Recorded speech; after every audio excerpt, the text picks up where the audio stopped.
السلام عليكم. أنا زيكم بالظبط، ما كنتش أعرف الأكلة العظمة ديت لأهالينا وإخواتنا في الصعيد. الفطار المميز عندهم الكشك بالبيض. حقيقة أنا ما كنتش أعرفه، بس لما جربته حبيته جدا، تحفة. وعرفت طريقته طبعا وبوصلها لكم. هنا معانا كشك صعيدي أصيل، اديتهوني واحدة حبيبتي من الصعيد. معانا طبعا حتة زبدة بلدي حلوة كبيرة كده، والبيض حسب الرغبة. أنا استعملت 3 بيضات بس.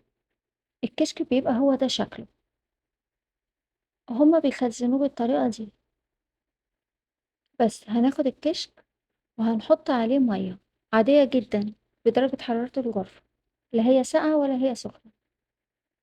وهننقع الكشك ده يعني حوالي 5 دقايق، 7 دقايق بالكتير.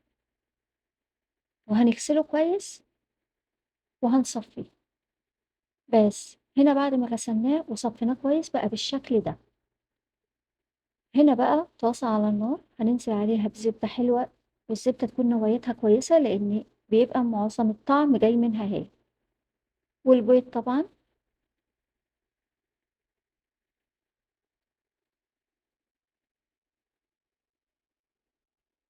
بس هنرش على البيض طبعا فلفل اسود. انا ما حطيتش ملح لان حسيت ان الكشك مملح شويه، ولكن انتوا حسب الرغبه، لو حبيتوا تحطوا ملح حطوا. بس هنا البيض المقلي العادي بتاعنا يعني، بس زبدته لازم تكون كتيره شويه. وبعدين هنا هنحط الكشك.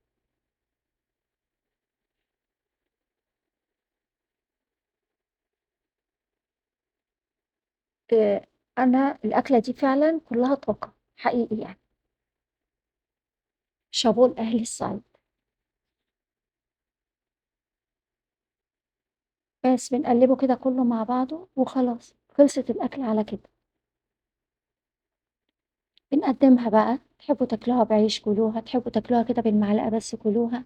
طعمها حلو جدا وعجبني جدا، وحبيت اقدمها لكم. ولو عجبتكم الوصفة لايك وشير، واللي مشتركش في القناة ياريت يشترك.